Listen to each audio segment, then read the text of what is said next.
அனைவருக்கும் வணக்கம்.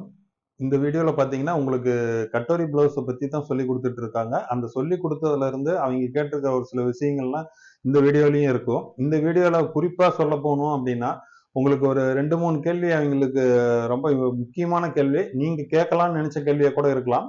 அதனால அத ஃபர்ஸ்ட்டே நான் சொல்லிர்றேன். உங்களுக்கு அத கவனமா பார்த்தீங்க அப்டின்னா, உங்களுக்கு இருக்கிற சந்தேகங்களும் அதுல தீர்ந்துரும். அதாவது கட்டோரி ப்ளவுஸ் தைக்கும்போது மட்டுமே வரக்கூடிய சந்தேகங்கள் மட்டும் தான் இந்த தொடர்ச்சியா இந்த வகுப்புல இருக்கும். அந்த ஒரு 5, 6 வீடியோல பார்த்தீங்கன்னா உங்களுக்கு இருக்கும். அத முதல் 58வது வீடியோல இருந்து பார்த்தீங்கன்னா, கட்டோரி ப்ளவுஸினுடைய தொடர்ச்சி நீங்க பார்க்கலாம். ஒரு 7 வீடியோ பக்கமா வரும். 64வது பகுதி வரைக்குமே இது வரும்.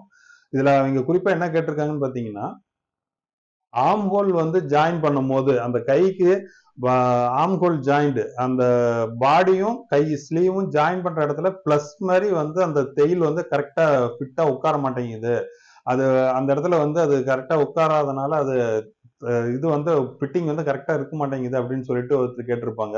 அதுக்கு வந்து என்னென்ன காரணங்கள்ல என்னென்ன விஷயங்கள்லாம் அதுல பண்ணனா அந்த ஜாயிண்ட் வந்து கரெக்டா இருக்கும் அப்படிங்கிறத அவங்க தெளிவா அதுல சொல்லியிருப்பாங்க.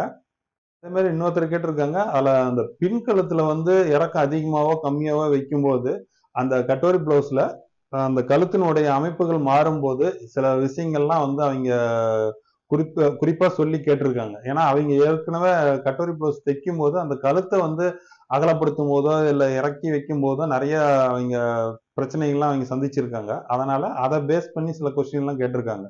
கட்டோரி பிளவுஸுக்கு கழுத்துல என்னென்ன பிரச்சனைகள்லாம் வருது அப்படிங்கிறத அவங்க கேட்டிருப்பாங்க. அதுக்கு ஒரு பெரிய ஒரு விளக்கமே கொடுத்திருப்பாங்க. அதனால அதையுமே இந்த வீடியோல நீங்க பார்க்கலாம். அதனால ஒவ்வொரு கருத்துக்களும் அவங்க எப்படி சொல்றாங்க, அது எப்படி செஞ்சு காட்டுறாங்க, அது மார்க் பண்றது எப்படி மார்க் பண்ணி காட்டியிருக்காங்க அப்படிங்கிறத நீங்க தொடர்ச்சியா கவனமா பாருங்க. உங்களுக்கு இன்னும் தெளிவா புரியும். அதே மாதிரி அந்த ஆம்கோல் பக்கம் இருக்கிற பீஸ்ல டாட் பிடிக்கிறதுல வந்து இதுல ஏற்கனவே அதுல விளக்கமா சொல்லி கொடுத்துருக்காங்க. ஆனா அதுவுமே வந்து இன்னொரு முறை 2வது முறை எங்களுக்கு சொல்லிக் கொடுங்க. அது இன்னும் கொஞ்சம் விளக்கமா சொல்லிக் கொடுங்க. புரியல அப்படிங்கிற மாதிரி கேட்டிருந்தாங்க. அதுக்கும் பாத்தீங்கன்னா இவங்க அந்த இதை இன்னொரு முறை இதுல சொல்லி கொடுத்துருப்பாங்க. உங்களுக்குமே அதுல ஆம்கோல்ல டாட் பிடிக்கிற இடத்துல கட்டோரி பிளவுஸ்ல உங்களுக்கு சந்தேகம் இருந்துச்சு அப்படின்னா இந்த வீடியோ உங்களுக்கானதா தான் இருக்கும். அதனால நீங்க வாங்க இந்த வீடியோ பார்க்கலாம்.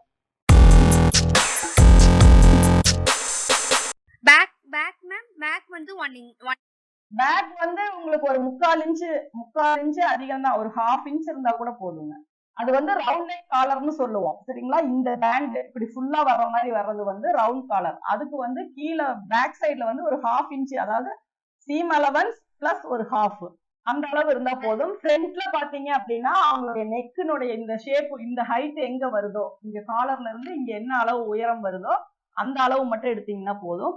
அந்த அளவுக்கு நெக் ரவுண்டு மெஷர் பண்ணி பாருங்க. அதை விட ஒரு 1 இன்ச் வந்து நீங்க வைக்கிற காலர் வந்து லூஸ் வரணும். அவங்க நெக் கழுத்தினுடைய சுற்றளவும் அந்த காலரும் ஒரே அளவா வரக்கூடாது. ஒரு 1 இன்ச் ஆகுது நமக்கு இந்த நெக்குக்கும் அந்த காலருக்கும் உங்களுக்கு கேப் வரணும்.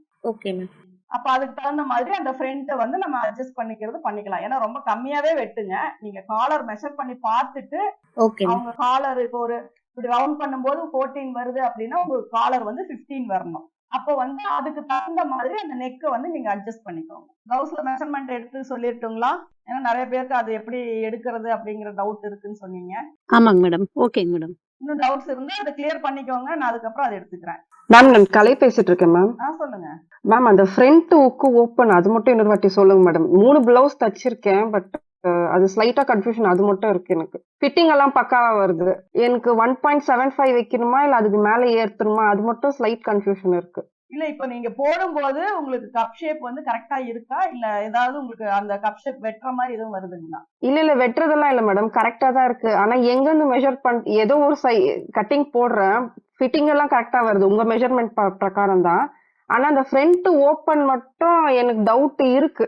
அதாவது ஃப்ரண்ட் போர்ஷன்ல வந்துட்டு நீங்க 1/2 ஃபர்ஸ்ட் மார்க் பண்றீங்க இல்லையா? இங்க இருந்து அதுல பாதி இதுல பாதி இங்க இருந்து மார்க் பண்றோம், இதுல பாதி இங்க மார்க் பண்றோம் இல்லைங்களா? சரிங்களா? இப்ப இதுல இருந்து 1 இன்ச் மேல கொடுக்குறோம், இங்க இருந்து 1/2 இன்ச் இங்க கொடுக்குறோம். சரிங்களா? இப்ப என்ன பண்ணோம்னா இதுக்கு ஒரு லைன் போட்டுக்கோங்க, இதுக்கு ஒரு லைன் போட்டுக்கோங்க. இப்ப இங்க எந்த இது கம்மி பண்ணிருக்கீங்களோ அதுக்குதான் நீங்க இங்க சென்டர் லைன் போடணும். இதுல போட்டக்கூடாது. ஓகேங்களா? இப்ப இங்கேயும் இங்கேயும் நீங்க டாட் மார்க் பண்றீங்க. இந்த லைன்ல இருந்து 1.5 1.25 1 அப்படிங்கிறது தான் ஹைட். இந்த ஹைட்டுங்க. இந்த டாட் பாயிண்ட் லைன் இருக்கு இல்லைங்களா, இதுல இருந்து இங்க மேல மார்க் பண்ண. இது வந்து நீங்க எப்படி வேணும் அப்படிங்கிறது தான். மேல வர வர ஷார்ப்பா வரும், ஃபிட்டிங்கா வரும். கீழே இறக்குனீங்க அப்படின்னா உங்களுக்கு கொஞ்சம் சாகிங் ஆன மாதிரி லூஸ் கொடுக்கும் கப் ஷேப். உங்களுக்கு எப்படி பிளவுஸ் போடணும், ஏன்னா ஒரு சிலர் வந்து ரொம்ப டைட்டா போட மாட்டாங்க, ஒரு சிலருக்கு டைட்டா போட்டாதான் கரெக்டா இருக்கு அப்படிம்பாங்க. அதனால அவங்க விருப்பத்துக்கு தகுந்த மாதிரி இந்த மேக்சிமம் 1.25 சொல்லியிருக்கேன். அதுக்கு மேல கூட ஒரு 1/2 இன்ச்சு நீங்க கொண்டு போறதாலும் கொண்டு போகலாம். ஆனா இந்த இறக்கம் வந்து மாறக்கூடாது. இதை ஏத்துறோம்னு சொல்லிட்டு இதையும் மேல ஏத்திடக்கூடாது. அப்ப வந்து கப்பு வெட்டும், கப் ஷேப் கவர் ஆகாது. இந்த சைடும் அதே மாதிரி தான், எவ்வளவு வேணாலும் மேல கொண்டு போகலாம். இது மேல வந்தாலும் இந்த போர்ஷன் வந்து நமக்கு குறையக்கூடாது. அதுதான் மெயின். இங்கேயும் மேல ஏத்திக்கலாம், இங்கேயும் மேல ஏத்திக்கலாம். ஆனா மிட் பாயிண்ட் வந்து மாறக்கூடாது. அது வந்து மாறிடுச்சு அப்படின்னா அந்த பிளவுஸ் வந்து போட முடியாது. மேடம் அந்த உக்கு கிட்ட வந்து 1/4 இன்ச் கட் பண்ணிருக்கீங்களா, அது கீழே வரைக்கும் வரணுமா மேடம்? அது இல்ல அந்த மேல அந்த மார்க் பண்ணிருக்கீங்களா அதோட கீழே வரைக்கும் அது தப்பு கிடையாது. நீங்க வந்து இப்ப மேல மட்டுமே இங்க டாட் பிடிச்சீங்க அப்படின்னா இது இப்படி வரும் இல்லைங்களா, அப்ப நீங்க இந்த டாட் வரைக்குமே கூட இதை கட் பண்ணிக்கலாம். இப்படி இந்த இடத்துல இந்த டாட் பிடிச்சீங்க அப்படின்னா இது ஸ்ட்ரைட்டா இருக்கிறது கொஞ்சம் இப்படி முன்னாடி வரும். அப்ப இந்த 1/4 இன்ச் தான் நம்ம வெட்டுறோம். நீங்க இங்க இருந்து இதை கிராஸ் பண்ணி வெட்டினாலும் தப்பு இல்ல. இந்த டாட் பிடிச்சதுக்கு அப்புறம் இங்க மட்டும் ஏன்னா ஃபர்ஸ்டே நம்ம மார்க் பண்ணி எல்லாம் கட் பண்ணிட்டோம்னா தைச்சதுக்கு அப்புறம் எதுவும் கட் பண்ண தேவையில்லை. ஆனா உங்களுக்கு நீங்க இதை விட்டுட்டு சரி டாட் பிடிச்சதுக்கு அப்புறம் வெட்டிக்கலாம் அப்படின்னா நீங்க அதுக்கப்புறம் செக் பண்ணிட்டு இது எவ்வளவு இப்படி முன்னாடி வருதோ அதை வந்து நம்ம கட் பண்ணணும். ஏன்னா நிறைய பிளவுஸ் பாத்தீங்கன்னா உங்களுக்கு பார்த்தோன்னே தெரியும், இந்த போர்ஷன்ல இருந்து இந்த போர்ஷன் என்ன ஆகும்னா இப்படி முன்பக்கமா சரிஞ்ச மாதிரி இருக்கும், இப்படி வந்திருக்கும். அதுக்கு என்ன காரணம்னா முன்னாடி அந்த ஸ்லாண்டிங் வந்து கொடுக்கல, அதனாலதான் அது அப்படி முன்னாடி வருது. அப்ப அந்த போர்ஷன் மட்டும் நமக்கு நெக் வந்து லூஸா வரும். அதனாலதான் நம்ம அந்த 1/4 இன்ச்சை வந்து நம்ம கட் பண்ண சொல்றோம். மேடம் இது ஆர்ம் ஹோல் ஃபிட்டிங் அந்த சைட் ஜாயின் பண்றோம் இல்ல மேடம், அது ஏன் பிளஸ் வர மாட்டேங்குது? என்ன மிஸ்டேக் பண்றதுனால பிளஸ் வரல மேடம்? அது நீங்க குடுக்குற ஆர்ம் ஹோல் இப்ப இந்த பாடிக்கு குடுக்குற அதே ரவுண்டு தான் ஸ்லீவுக்கும் குடுக்குறீங்களா அப்படிங்கிறது தான். அது ரெண்டும் கரெக்ட் ஆச்சுன்னாவே உங்களுக்கு அந்த ப்ராப்ளம் வராது. தைக்கிறதும் 1/2 இன்ச்சு தான். இதுல 1/2 இன்ச்சுன்னா பேக்லயே 1/2 இன்ச்சு, ஸ்லீவ் எல்லாத்துலயுமே அந்த 1/2 இன்ச் தான் நீங்க மெயின்டைன் பண்ணணும். அதை விட அதிகமா போச்சு அப்படின்னா உங்களுக்கு வந்து அது மேட்ச் ஆகாது. சரி madam, okay, thank you madam. Ma'am போட்னக்கு ஸ்டிச் பண்ணி போட்டேன் மேம், கரெக்டா தான் வருது. சரிங்க. பட் ஆனா அந்த ஆர்ம் ஹோல் சைடுல மட்டும் டைட்டா இருக்குது மேம், கை தூக்க முடியல, ரொம்ப டைட்டா இருக்கு. கிளாத்தே கிளியர் மாதிரி அந்த டைட்டா இருக்கு. அப்போ நீங்க உங்க செஸ்ட் ரவுண்ட வந்து நீங்க கொஞ்சம் லூஸ் பண்ணிக்கோங்க, ஒரு 1/4 இன்ச் சேர்த்திக்கோங்க. சரி, ஆர்ம் ஹோல் ரவுண்ட்ல ஒன்னும் சேஞ்ச் பண்ண வேண்டியது இல்ல மேம்? அதாவது அதுதான் இப்ப ஆர்ம் ஹோல், இப்ப செஸ்ட் ரவுண்ட் வந்து நீங்க எப்போ எடுக்கிறீங்க அப்படிங்கிறது உங்களுக்கு தெரியும். ஆர்ம் ஹோல் ரவுண்ட் எப்படி எடுக்கிறீங்க அப்படிங்கறதையும் பாருங்க. அதே அளவு தான் கரெக்டா வருது அப்படின்னா நீங்க ஆர்ம் ஹோல் எதுவும் பண்ண வேண்டாம். செஸ்ட் மட்டும் ரொம்ப டைட்டா எடுத்துட்டா கூட அந்த மாதிரி வரும். அப்ப அதுக்கு மட்டும் என்ன பண்றீங்கன்னா டோட்டலாவே ஒரு 1/2 இன்ச் மட்டும் நீங்க லூஸ் வர மாதிரி. இப்போ ஒரு 35க்கு நீங்க டைட் பண்ணி எடுக்கிறீங்க அப்படின்னா ஒரு 35.5 வச்சு தைச்சீங்க அப்படின்னா கரெக்டா இருக்கும். ஏன்னா உங்களுக்கு மேக்சிமம் அந்த மெஷர்மெண்ட் எடுக்கிறதுலதான் உங்களுக்கு சேஞ்சஸ் வருமே ஒழிய கட்டிங் வந்து பேசிக் எல்லாருக்கும் ஒரே மாதிரி தான். இவங்களுக்கு இந்த அட்ஜஸ்ட்மெண்ட் பண்ணுவோம் அப்படின்னு மட்டும்தான் நான் சொல்லியிருக்கேன். சரிங்களா? அப்ப அதனால மேக்சிமம் நீங்க மெஷர்மெண்ட்டை மட்டும் கரெக்டா பார்த்து எடுத்துக்கோங்க. அதுக்கப்புறம் நம்ம பண்றது எல்லாமே நீங்க ப்ரொசீஜர் படி ப்ராப்பரா பண்ணுனீங்க அப்படின்னாவே உங்களுக்கு சைடு க்ளோசிங்ல இருந்து இந்த arm whole joint, shoulder joint எல்லாமே வந்து உங்களுக்கு பர்ஃபெக்டா வரும். அதே மாதிரி ஸ்டிச்சிங் பிராக்டிஸ்ங்கிறது ரொம்ப முக்கியம். ஒரு டாட் பிடிக்கிறோம்னா எப்படி பிடிக்கணும், ஒரு பெல்ட் ஸ்லீப் இந்த இடத்துல இப்படி ஸ்ட்ரைட்டா நான் லைன் போட்டேன் அப்படின்னா நீங்க ஸ்ட்ரைட்டாவே பிடிக்கணுங்கிறது அர்த்தம் கிடையாது. இந்த யோக் வரைக்கும் நம்ம இந்த இடத்துல ஒரு ஷேப் கொடுத்து ஸ்டிச் பண்ணோம் அப்படின்னா தான் இந்த இடத்துல நமக்கு ஃபிட்டிங் வந்து கரெக்டா வரும். இல்லாட்டினா அண்டர் பஸ்ட் இருக்க சுருக்கம் வரும். அந்த மாதிரி சின்ன சின்ன விஷயம். இது 3 லைன் நம்ம கரெக்டா ஸ்டிச் பண்ணிடலாம். லைன் எக்ஸ்ட்ராவா இந்த சைடு மட்டும் லைட்டா ஒரு கர்வ் மட்டும் ஃபைனலா ஒரு பண்ணி கொடுத்தோம் அப்படின்னா உங்களுக்கு ஃபிட்டிங் வந்து கரெக்டா வரும். மேம் பிரின்சஸ் கட் அளவு பிளவுஸ் கொடுத்தாங்கன்னா அதை கட் பண்றதுக்கு சொல்லி காமிக்கிறீங்களா? பிரின்சஸ் கட்டுக்கு வந்து நார்மலா நம்ம அளவு எடுக்கிற மாதிரி தான். அதுல என்ன அளவு, ஏன்னா பிரின்சஸ் கட்டை பொறுத்த வரைக்கும் நீங்க எப்போ எடுக்கிற மாதிரி தான். நம்ம நார்மலா ஒரு பிளவுஸ்க்கு எப்படி அளவு எடுக்கிறோமோ அதே மாதிரி தான். என்ன மிட் பாயிண்ட் வந்து நீங்க அதுல எந்த இடத்துல அவங்களுக்கு மிட் பாயிண்ட் வருதோ அந்த லென்த் வந்து நீங்க மெஷர் பண்ணிக்கோங்க. அதுதான். மற்றபடி வேற நம்ம நார்மலா எடுக்கிற அளவு பிளவுஸ் எல்லாமே ஒரே மெத்தட் தான். மேம் அந்த இருக்கா இந்த பேக் சைட்ல இருந்து இருக்கா எனக்கு அந்த டாட் இருக்கா விளங்கப்படுதுங்க மேம்? கப் ஷேப் இருக்கா? கப் ஷேப் தான் இப்போ கட்டோரி இந்த கட்டம் இருக்கீங்களா? உங்க ஃப்ரெண்ட் நெக் எவ்வளவு வருது உங்களுக்கு?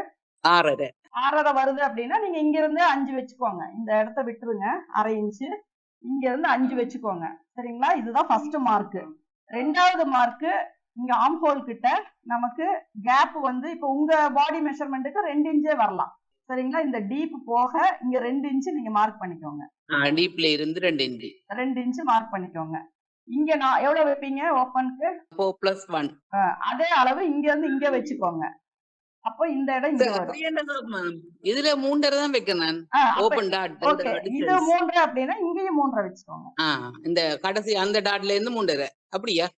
3 வச்சுட்டு இந்த பாயிண்ட் இப்ப இங்க இருந்து இந்த பாயிண்ட்டுக்கு இந்த கட்டு வரைக்கும் மெஷர் பண்றோம். இந்த கட்டுல இருந்து இங்க வரைக்கும். அதுல நாங்க 3.5. ஓகே. இப்ப இத வச்சு நீங்க இந்த ஸ்கேல் வச்சு இப்படி ஒரு கர்வ் கொடுத்துட்டீங்க அப்படின்னா உங்களுக்கு வந்து அதுதான் வந்து உங்களுக்கு cup shape. Okay ma'am. Okay okay, thank you. மார்பு சுற்றளவும் நம்ம மிடில் செஸ்ட்டும் 2 இன்ச் வித்தியாசம் வருதுலங்க மேம். நம்ம எதை மேம் எந்த அளவை மேம் கால்குலேஷனுக்கு வச்சுக்கிறோன்னா? மார்பு சுற்றளவு வந்து நீங்க செஸ்ட் ரவுண்ட் இந்த 1/4 செஸ்ட் இப்ப இது அண்டர் ஆர்ம்ல எடுக்கிற அளவு அண்டர் ஆர்ம்க்கு வச்சுக்கோங்க. ஓகேங்களா? இப்ப செஸ்ட் ரவுண்ட் சுத்தி அதாவது அண்டர் ஆர்ம் சுத்தி தானே செஸ்ட் ரவுண்ட் எடுக்கிறீங்க. அத வந்து இங்க வச்சுக்கோங்க. நம்ம அதாவது பிளவுஸ்லயும் சேம் அண்டர் ஆர்ம் எங்க வருதோ அங்க வச்சுக்கோங்க. மிடில் செஸ்ட் பாத்தீங்கன்னா டாட் பாயிண்ட் வருது. அதனால அந்த டாட் பிடிக்கும் போது மட்டும் நீங்க அந்த மிடில் செஸ்ட் ரவுண்ட வந்து வச்சுக்கோங்க. அதே மாதிரி மிடில் செஸ்டினுடைய அளவுல இருந்து வெயிஸ்ட் ரவுண்ட வந்து மைனஸ் பண்ணிட்டா என்ன வருதோ அதை வந்து நீங்க டாட்டுக்காக வச்சுக்கோங்க.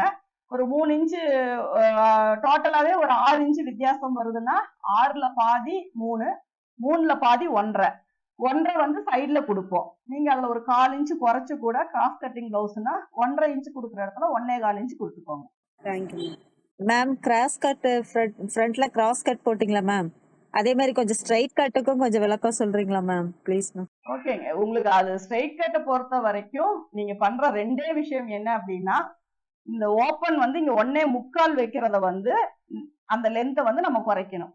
சரிங்களா? இது இங்க சைட்ல 3 வைக்கிறீங்க இல்லையா, அந்த இடத்துல ஒரு 2.5 கொடுத்துக்கோங்க. அவ்வளவுதான். இதுல அந்த டாட் வந்து நார்மலா அதெல்லாமே கப் ஷேப்புக்கு எவ்வளவு லூஸ் வேணுமோ அதே தான். மற்றபடி எந்த ஒரு சேஞ்சஸுமே நீங்க பண்ண தேவையில்லை. இங்க ஃப்ரண்ட்ல வந்து சும்மா ஒரு 1/4 இன்ச்சு நான் சொல்ற மாதிரி இந்த டாட் பிடிச்சிங்க அப்படின்னா இது கொஞ்சம் இப்படி தள்ளி வரும். அந்த வந்து ஸ்ட்ரைட் பண்ற அளவுக்கு கட் பண்ணா போதும். ஒரு 1/4 இன்ச்சு தான் வரும். அதை மட்டும் கட் பண்ணா போதும். கப் ஷேப் பொறுத்த வரைக்கும் இந்த ஷேப் வராம கொஞ்சம் இப்படி ஸ்ட்ரைட்டா தான் வரும் நார்மலுக்கு. கிராஸ் கட்டிங் பாத்தீங்கன்னா அதை அப்படியே கப் ஷேப்பை சுத்தி கொஞ்சம் டைட் பண்ண மாதிரி ஃபிட்டிங்கா வரும். அவ்வளவுதான் அதுக்கு வித்தியாசம். இதுக்கு நீங்க பண்ண வேண்டிய ரெண்டே அட்ஜஸ்ட்மெண்ட், பட்டியினுடைய உயரத்தை குறைக்கணும், அதே மாதிரி முன் பக்கத்துல அந்த உயரத்தை குறைக்கணும். இது 2 பண்ணீங்க அப்படின்னாவே கொஞ்சம் பிளாட் செஸ்டா தான் வரும். அந்த மாதிரி வரணுங்கிறதுக்காக தான் நேர்கட் ப்ளவுஸ் போடுறாங்க. அதை மட்டும் நீங்க சேஞ்ச் பண்ணா போதும். Okay, thank you ma'am. நேர் கட்டிங்லயே கொஞ்சம் ஷார்ப்பா வரணும்னு சொல்லி கேக்குறாங்களேங்க மேடம். நேர் கட்டிங்லயே நம்மளுக்கு ஷார்ப்பாவும் வேணும் கப் சைஸ் அப்படின்னா அது ரொம்பவே ஈஸி. நம்ம கிராஸ் கட்டிங் எப்படி என்னென்ன ப்ரொசீஜர் ஃபாலோ பண்றோமோ அதை கிளாத்தை மட்டும் ஸ்ட்ரைட்டா வச்சு நீங்க பண்ணீங்கன்னா போதும். ஏன்னா அதுல வந்து நம்ம வேற எதுவும் பண்ண தேவையில்லை. ஒரு சிலர் வந்து அந்த ஸ்ட்ரைட் கட் வந்து பிளாட்டா வேணுங்கிறனால கேட்கும் போது நம்ம கப் ஷேப்புக்கு ஃபிட்டிங் கொடுக்க கூடாது, கொஞ்சம் சாகிங்கா வர மாதிரி விடணும். அதுவே உங்களுக்கு ஃபிட்டிங் வந்து கிராஸ் கட் மாதிரி வேணும் ஆனா ஸ்ட்ரைட் கட் தான் வேணும் அப்படின்னு நினைச்சு கேட்டாங்க அப்படின்னா நீங்க பிளேஸ் பண்ற கிளாத்தை மட்டும் ஸ்ட்ரைட்டா வச்சு போட்டீங்கன்னா போதும். ஓகேங்க மேடம். அதே மாதிரி பாடி பீஸ் வந்து நம்ம ஆம்கோல் ஜாயின் பண்ணும்போது இழுத்து கொஞ்சம் லைட்டா இழுத்து பண்ணோம்னா இப்ப அந்த ஃப்ரண்ட்ல கொஞ்சம் சுருக்கு இல்லாம இருக்குவாங்க மேடம். இல்ல நம்ம ஈவனாவே ரெண்டையும் ஹேண்ட் அண்ட் பாடி பீஸ வச்சுக்கலாமா? ஒரே மாதிரிதான் வரணுங்க. எங்கேயுமே இழுத்து தைக்கிற மாதிரியே வரக்கூடாதுங்க. இழுத்து ஏன்னா துணிக்கு துணி வித்தியாசம் வரும். அதை நம்ம சொல்ல முடியாது. ஏன்னா ரொம்ப திக்கா இருக்கிற மெட்டீரியல் எல்லாம் கொடுத்தோம் அப்படின்னா மொத்தமா வரும். அப்ப ஒரு சிலர் என்ன பண்ணுவாங்கன்னா அந்த லைனிங்கோட மெயின் கிளாத் அட்டாச் பண்ணும்போது அந்த எட்ஜில் போடுற ஸ்டிச் பாத்தீங்கன்னா சுருக்கமா இருக்கும். ஏன்னா ஒரு சிலர் என்ன பண்ணுவாங்க லாங் ஸ்டிச் வச்சு போட்டுக்கலாம், சின்ன தையல் வேண்டாம் அப்படின்னு சொல்லிட்டு போடுவாங்க. அதுக்கப்புறம் நம்ம துணியை ஸ்டிச் பண்ணோம்னா அந்த தையல் பூரா உடையும். சப்போஸ் அப்படி நம்ம அந்த தையலை உடைக்காம அப்படியே வச்சு தைச்சிட்டோம் அப்படின்னா உங்களுக்கு ஷார்டேஜ் ஆகும், பத்தாது. அது வந்து ஸ்லீவா இருந்தாலும் அந்த ப்ராப்ளம் வரும், ஆம்ஹோலா இருந்தாலும் அந்த ப்ராப்ளம் வரும். அதனால ஸ்டிச்சஸ் வந்து சுருங்கவே கூடாது. அப்படியே கரெக்டா பிளாட்டா வந்துச்சு அப்படின்னா தான் உங்களுக்கு ரெண்டுமே வந்து கரெக்டா மேட்ச் ஆகும்.